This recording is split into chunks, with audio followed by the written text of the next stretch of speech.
Maaf ini masih biasa malam jadi masih belum ada yang bubuk gitu. Nah, itu di antaranya Mas Ihsan dan teman-teman beberapa hal yang bisa kita lakukan untuk membangkitkan kepercayaan diri seorang korban kekerasan seksual ya. Jadi jangan sungkan, jangan peduli teman-teman kalau melihat, mendengar gitu ya, teman-teman bisa kalau itu di kampus, apalagi di kampus UIN ya, teman-teman bisa memberikan informasi kepada saya gitu ya. Jangan sungkan untuk itu karena ini adalah tanggung jawab kita bersama sungguhnya ya. PSGA itu hanya kebetulan menjadi salah satu lembaga yang menjadi leading sektornya, tetapi kami butuh banyak tangan, banyak orang yang punya kepedulian. Karena kalau PSGA ya otomatis PSGA itu hanya ada saya sama satu staf ahli saya. Jadi kalau itu mengandalkannya hanya kepada sebuah lembaga PSGA maka aduh akan terasa berat ya. Tetapi ketika ini menjadi tanggung jawab bersama, teman-teman bersama-sama dengan kami gitu ya, ini akan menjadi hal yang lebih meringankan gitu. Begitu Mas Ihsan, jawaban sementara saya. Begitu Mbak Aliza. Baik Ibu, terima kasih atas jawaban pertanyaan pertama. Mungkin selanjutnya untuk 2 pertanyaan lagi ya Bu ya. Boleh, silakan. Oke. Pertanyaan yang kedua dari Mbak Ovi Wit, silakan Mbak Ovi. Iya, terima kasih moderator atas kesempatannya. Sebelumnya, apakah terdengar suara saya? Terdengar, Mbak. Ya. Terdengar Mbak Wit. Selamat malam Ibu. Perkenalkan saya Widya. Izin tanya Bu, bagaimana mengubah pola pikir atau mindset bagi para pelaku kekerasan seksual agar menjadi agen perubahan, bukan malah menjadi pelaku kekerasan seksual di lingkungan kampus maupun masyarakat? Terima kasih. Terima kasih Mbak Ovi. Gitu. Langsung ditanggapi atau bagaimana Mbak Aliza? Iya Bu, silahkan ditanggapi. Oke, makasih. Ini luar biasa pertanyaan malam ini. Kritis semua begitu ya, dan ini nampaknya para pegiat-pegiat anti kekerasan seksual nih. Jadi ya merubah mindset itu bukan seperti orang membalikkan telapak tangan ya. Prosesnya panjang, harus ada kalau dalam bahasa pendidikan itu adalah ada habituasi, ada pembiasaan-pembiasaan ya. Jadi tidak serta-merta begitu. Mindset misalkan, kalau tadi nih pernyataan Pak Amir Tajri di depan gitu ya, apakah korban kekerasan seksual itu pasti berpakaian terbuka? Nah, saya patahkan, enggak selamanya berpakaian terbuka. Nah, jadi berubah mindset, misalkan nih, kita nih laki-laki misalkan ya, melihat perempuan berpakaian terbuka itu ya jangan pandang karena dia akan berpakaian terbuka maka dia layak untuk dilecehkan. Enggak bisa begitu. Jadi rubahlah pikiran bahwa dia punya hak ya untuk memilih berpakaian seperti apa gitu ya.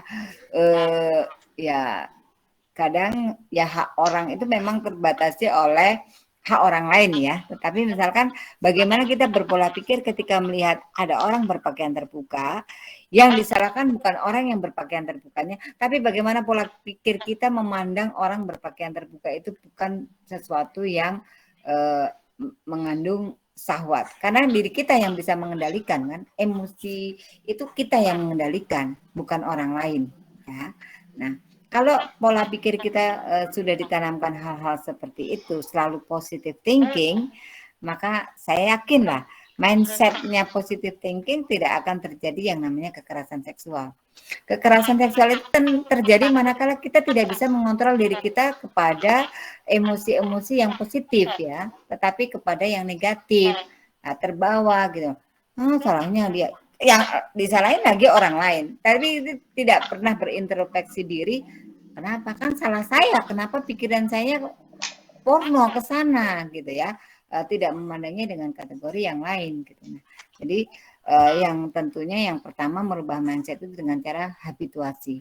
Cara pandang kita melihat seseorang, melihat objek, melihat orang lain itu dengan positive thinking. Ya, maka Saya ini malam ini adalah webinar kedua hari ini. Tadi pagi saya ngisi di KKN MMK ya. Dan ini karena ya saya berterima kasih ya hampir seluruh webinar teman-teman KKN itu baik yang MIT, MMK gitu ya, mendukung mensupport PSGA untuk melakukan sosialisasi dan edukasi anti KS ya. Nah, tadi juga ada pertanyaan yang serupa, bagaimana dari luar UIN, waktu pertanyaannya dari UGM tadi siang itu. Nah, bagaimana Ibu dengan orang yang berpakaian terbuka, apalagi TikTokan pakaiannya sembrono gitu ya. Terus saya bilang begini, loh, kalau ada orang TikTokan pakai pakaian sembrono, jangan salahin yang TikTokan, salahin kita memandang TikTokan, melihat TikTokan dia. Dan kenapa kita terbawa ke arah negatif? Jadi jangan salahin orang, salahin diri kita lah. Kalau kenapa kita berpikirnya netting gitu ya, negatif thinking terhadap TikTokan orang yang berpakaian terbuka, saya bilang gitu. Dalam perspektif saya, tidak selamanya orang berpakaian terbuka, misalkan tidak pakai jilbab dan sebagainya, itu pasti neraka tempatnya. Saya bukan tipologi yang begitu ya. Banyak orang-orang yang tidak misalkan berhijab juga perilakunya baik, sopan santun begitu ya. Jadi saya termasuk jangan salahin orang dong, salahin diri kita. Kenapa kita berpikirnya pornografi gitu ya ketika melihat orang dengan berpakaian terbuka. Nah, tadi siang ada pertanyaan itu gitu ya. Saya jadi ingat. Jadi jangan suka menyalahkan orang, tapi lihat pola pikir kita, apakah kita yang salah sesungguhnya gitu ya. Termasuk kita tidak bisa mengendalikan emosi kita, tidak bisa mengendalikan syahwat kita. Nah itu jangan salahkan orangnya, tapi kenapa kita nggak bisa begitu. Nah, dan itu butuh waktu pembiasaan yang berkepanjangan serta terus menerus, sustainable gitu ya. Nggak bisa, oh hari ini kan saya positif thinking Ibu, tapi besok lupa, besok enggak gitu. Nah itu yang perlu, kalau bahasa agama itu perlu istiqomah ya, sustainability kalau bahasa kita itu istiqomah tadi. Nggak mudah loh ya, kan kita juga al-imanu yang kusu wayazidu gitu ya. Kadang kalau lagi turun gitu ya, mungkin itu tantangan istiqomahnya itu di situ gitu ya. Nah, tetapi jangan pernah menyerah, lakukan terus. Salah satu strateginya bagaimana membuat mindset kita menjadi positif. Ya kalau saya mungkin karena lebih tua daripada teman-teman ya. Ya hari ini saya seringkali mengikuti ya, karena kalau offline kan terbatas ya waktunya, kajian-kajian online, misalkan ngaji ihya gitu, ngaji tasawuf gitu ya, ikut ngaji tasawufnya Gus Ulil Absor kalau malam kalau Kamis malam gitu ya, atau ngaji ya pokoknya yang ngaji-ngaji gitu, atau dengerin ceramahnya Gus Baha gitu ya, supaya positive thinking aja ke orang gitu, enggak negative thinking begitu. Itu salah satu strategi bagaimana membangun mindset yang baik, mindset yang positif. Nah, itu kalau itu trik saya, bisa jadi triknya teman-teman beda lagi kan ya. Sepanjang ke arah yang lebih baik, no problem. Beda strategi nggak apa-apa, kan nggak harus seragam gitu ya. Jadi strategi mana yang menurut teman-teman itu lebih nyaman, lebih enjoy gitu ya, tetapi itu mengena dan teman-teman bisa istiqomah tadi, nggak apa-apa menurut saya. Begitu Mbak Ovi. Ya. Ya Ibu, terima kasih banyak Ibu. Sama-sama. Baik Ibu, untuk pertanyaan yang terakhir ya Bu, dari Mbak Putri Dela Ramadhani. Silakan Mbak Putri.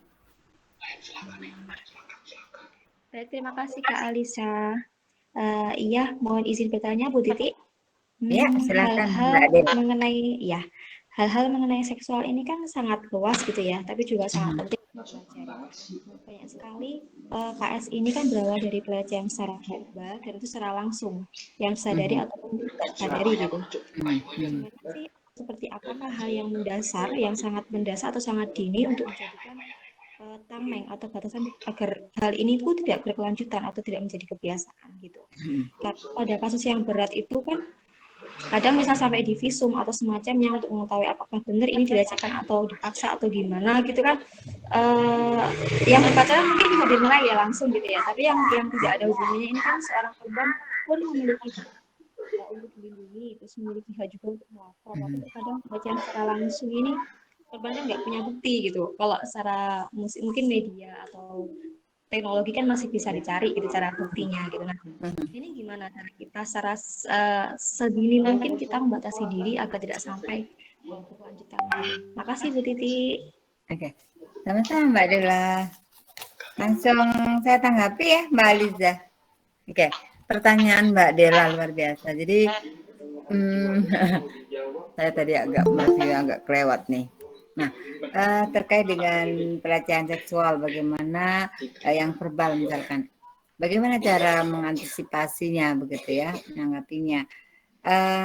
Kalau saya begini, saya ketika di kelas, saya harus memastikan di kelas saya kan ada mahasiswa laki-laki dan mahasiswa perempuan ya. Dan kebetulan kalau di fakultas saya itu mayoritinya malah perempuan, jadi laki-laki itu di kelas-kelas saya minoritas gitu ya. Misalkan jumlahnya 50 bisa jadi laki-lakinya itu 10 atau bahkan kurang dari 10 begitu ya. Maka saya memastikan di kelas saya baik teman-teman perempuan yang memang mayoriti di kelas itu adalah penghuni kelas, saya bilang jangan lakukan diskriminasi, jangan lakukan pelecehan terhadap teman-teman laki-laki.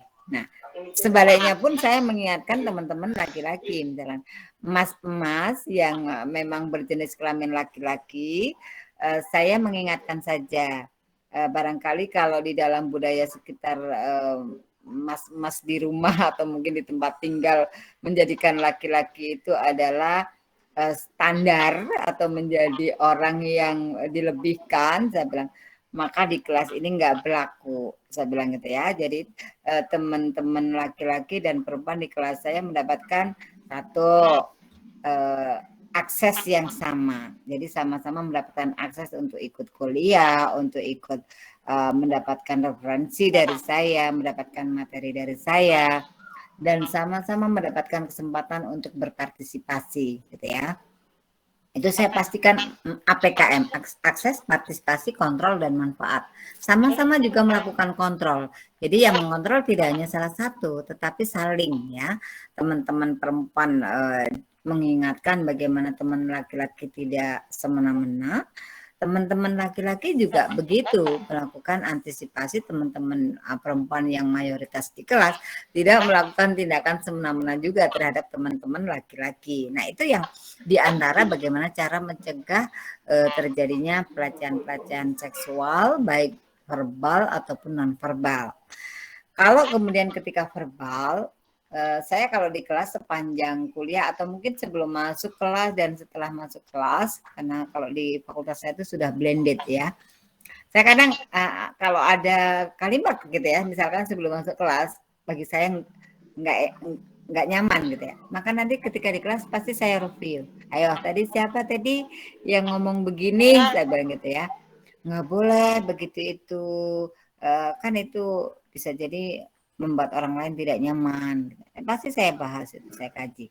Dan saya tunjukkan kenapa itu tidak membuat orang lain tidak nyaman dan kenapa itu tidak boleh.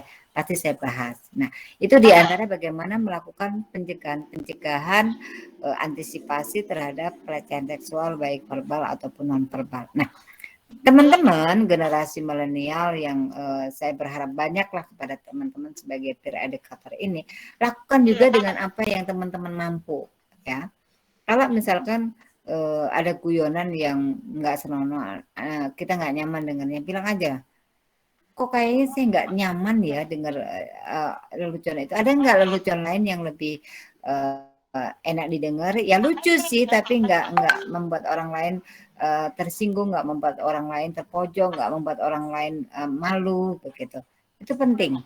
Nah, siapapun di antara kita yang saling mengingatkan itu bisa menjadi alat, menjadi strategi pencegahan ya terjadinya pelecehan seksual baik verbal maupun non verbal. Nah, kemudian hal-hal lain apa tadi ya yang berikutnya tadi selain antisipasi pencegahan? Apa Mbak Aliza tadi? Saya kok agak lupa tuh pertanyaan Mbak Dela selain terkait dengan pencegahan tadi. Agak blank tadi. Mungkin Lupa. Mbak Dela bisa diulang, Mbak. Jadi intinya bahwa bagaimana cara kita itu sedini mungkin mentameng diri kita gitu. Nah, kalau mentameng diri kita, saran saya ya di beberapa webinar yang terkait dengan KS1, kita ini kan berhak memilih teman ya. Jadi kita akan berteman dengan siapa itu kita punya hak untuk menentukan. Bukan orang lain yang mengatur kita, tapi kita punya hak untuk itu. Maka saran saya pilihlah teman yang sama-sama punya integritas gitu ya, punya kesalingan gitu ya. Saya gini, kalau misalkan berarti boleh pilih-pilih ya Bu, boleh sepanjang Anda merasa aman, nyaman berteman dengan orang itu, boleh Anda pilih orang itu menjadi teman Anda gitu ya. Saya misalkan termasuk orang kalau ada mahasiswa punya teman dekat begitu ya bahasanya, kalau pacar itu kan vulgar begitu ya.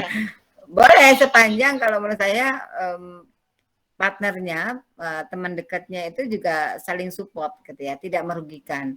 Tapi kalau sudah mulai merugikan, putusin aja.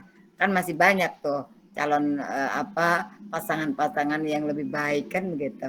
Itu selalu saran saya belajar menghargai diri, menghargai orang itu sebetulnya kita menghargai diri kita sendiri gitu ya. Nah, saran saya begitu. Saya aja kalau mau warning anak saya yang laki-laki yang sudah mulai besar itu, kakak boleh punya teman dekat, boleh berkawan dengan siapa saja sepanjang yang dilakukan adalah hal positif. Nggak boleh melakukan hal aneh-aneh. Kakak punya adik perempuan, kakak punya ibu perempuan, itu saya ingatkan ke anak saya yang laki-laki. Jadi boleh punya teman dekat sepanjang ada kesalingan untuk menjaga dari hal-hal negatif. Itu tuh menurut saya ya. Contoh, saya dulu waktu ngajar, saya sebelum di Wali Songo itu kan dulu pernah ngajar di Bandung ya, karena saya dulu kuliah S2 di Bandung. Itu saya selalu begini, karena ada budaya nggak semuanya ya, ada saya bilang, ada di antara sana. Misalkan saya dapati teman mahasiswa saya itu punya teman dekat gitu ya, punya pacar. Terus saya mendengar sendiri bahkan ya kadang misalkan setrikain bajuku dong gitu ya. Itu sudah mulai ada intimidasi tuh. Saya bilang begini, kamu belum jadi pasangannya sudah disuruh-suruh gimana ntar ya gitu. Jangan pernah kalau kamu misalkan punya teman dekat sudah mulai disuruh-suruh setrikain baju apa kayak nggak usah dah putusin cari yang lain yang nggak begitu.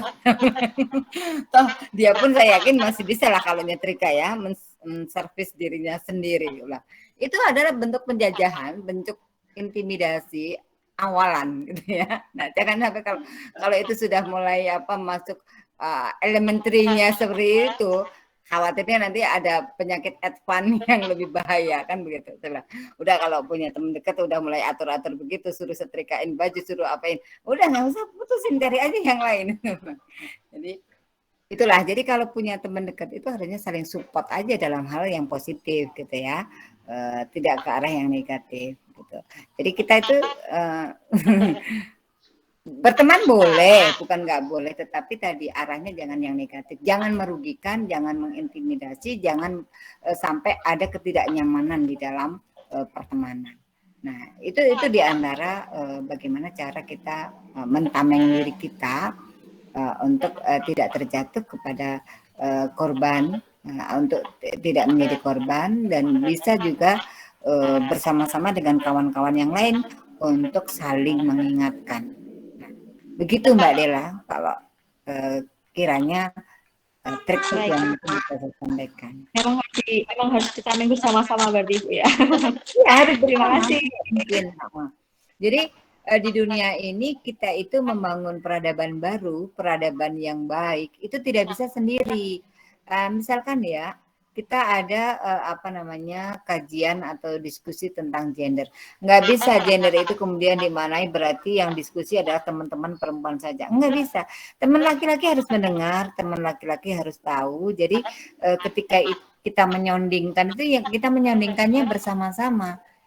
Jadi keadilan gender itu tidak hanya menjadi wilayah gerakannya perempuan. Ini gerakan bersama. Dan ini kita ingin membangun peradaban yang saling menghargai, peradaban yang baik, yang dibangun secara bersama-sama. Tidak hanya salah satu pihak saja, begitu. Begitu Mbak Dela. Baik Ibu, terima kasih. Sama-sama. Saya kembalikan ke Mbak Aliza. Iya. Mengingat waktu yang sudah malam ya Bu, namun masih ada satu pertanyaan, apakah mau dijawab atau bagaimana Ibu? Monggo apa? Boleh kalau boleh sepanjang ini kan juga ruangannya teman-teman ya. Sebenarnya ditanya sama teman-teman yang bergabung gitu ya. Oke. Sepanjang diizinkan oleh teman-teman saya akan jawab. Oke. Tadi Mas Iwayan yang mau bertanya, silakan untuk open mic. Dibacakan saja, Kak.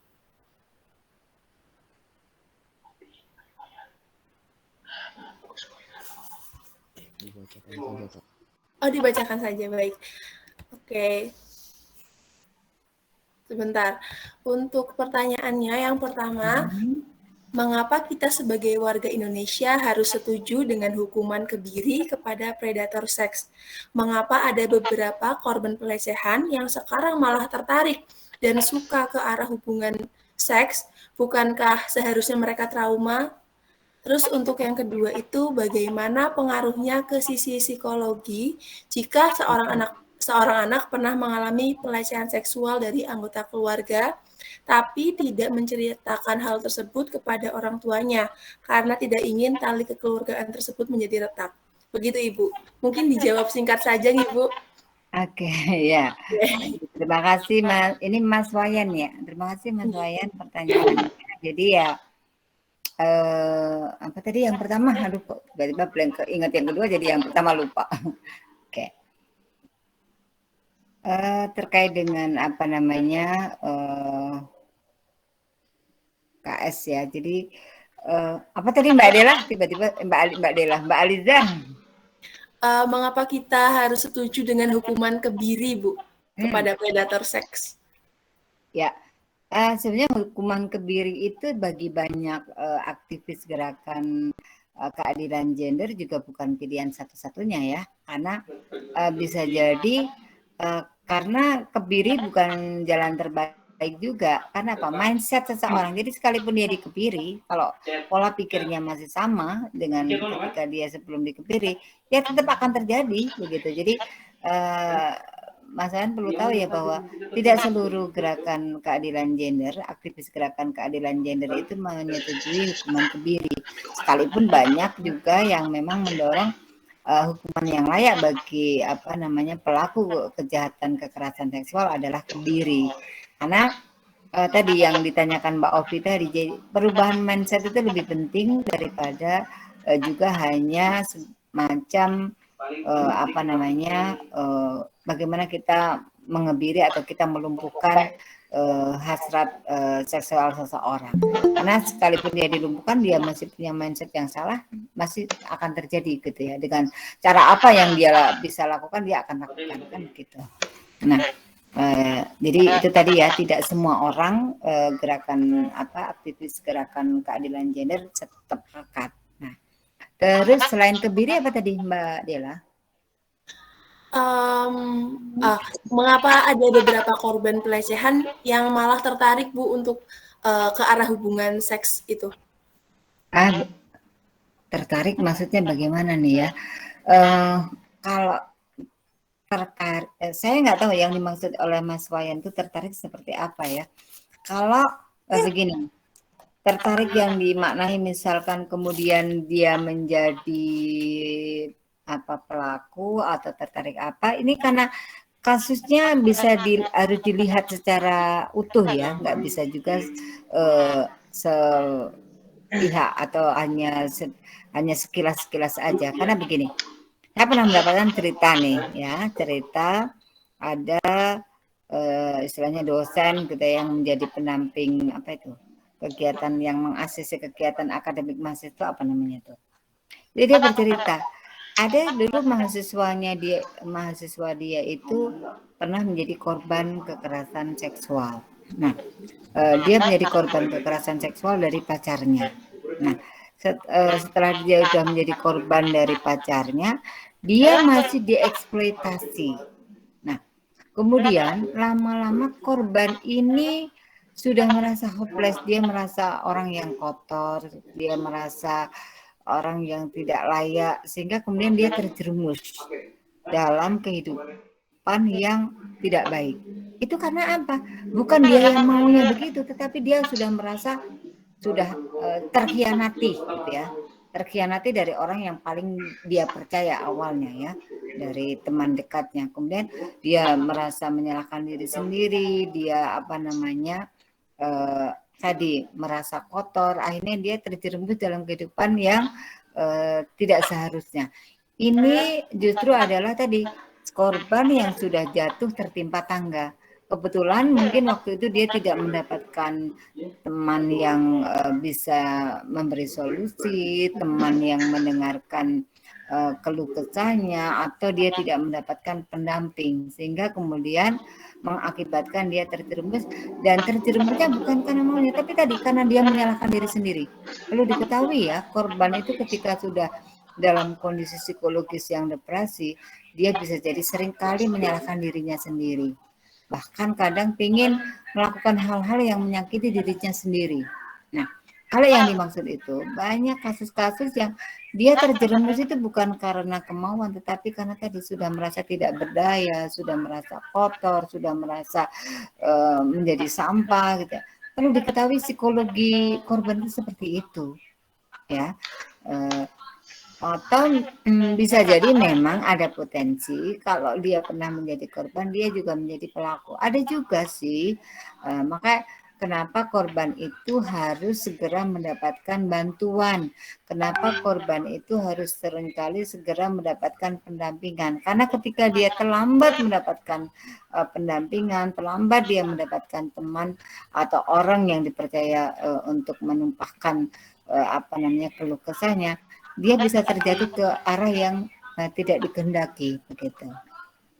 Begitu Mbak Mas Wayan dan Mbak Dela, Mbak Aliza. Astagfirullah, ini sudah mulai nggak konsentrasi, sudah mulai malam. Sudah malam.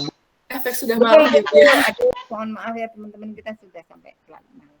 Ya, baik Ibu, terima kasih banyak atas jawaban-jawaban atas pertanyaan tadi. Mungkin cukup sampai di sini saja ya Bu, diskusi kita pada malam hari ini. Sekali lagi saya ucapkan terima kasih banyak atas ilmunya, semoga dapat bermanfaat untuk teman-teman semua. Mungkin yang terakhir bisa foto bersama ya Bu ya. Oke, untuk teman-teman bisa on cam sebentar. Oke, terima kasih teman-teman ya, sudah bersama sampai selarut ini. Weekend teman-teman, terima kasih banyak. Oke, sudah siap?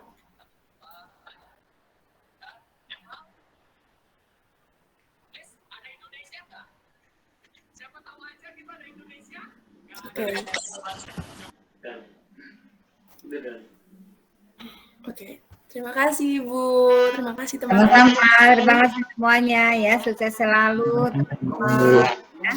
Baik, kelompok KKN. Terima kasih banyak. Oke, saya sebagai moderator mungkin cukup sekian.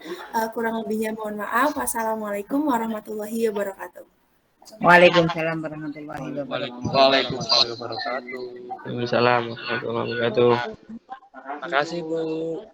Sama-sama, terima kasih banyak ya teman-teman. Terima kasih Bu Saya Titi. berharap Nggih. pengen nonton panel. Dan kebetulan teman kayak ini kritis juga. semuanya.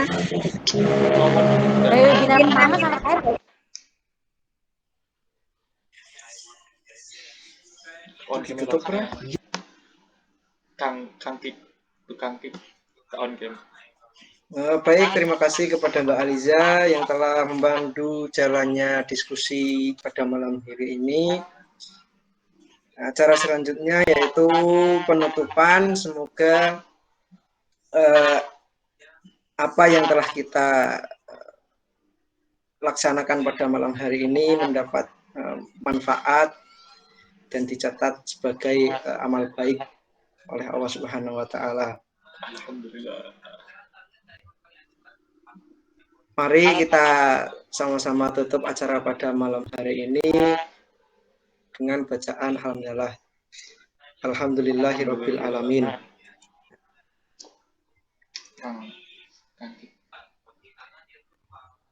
Mungkin itu saja dari saya.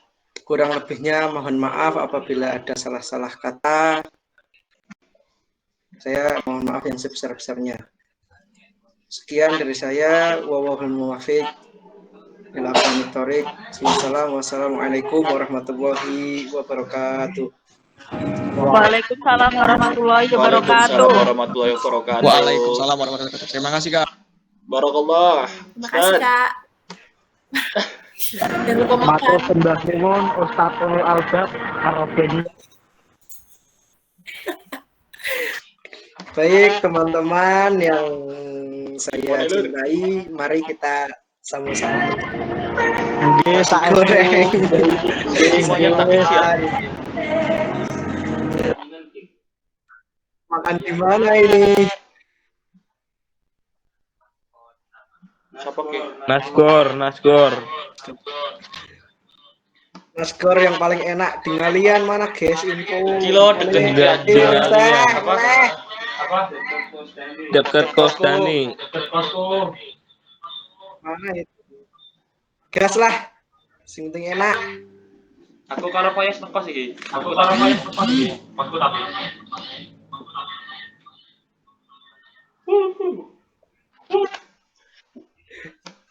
Wilbo.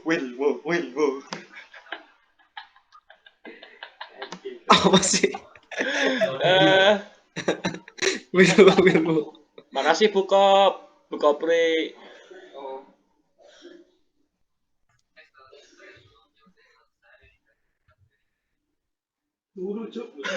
Ya. Lin, aku mau tanya Gi. Lena. Betul. Tak kira tadi buka pri turu, lali deh.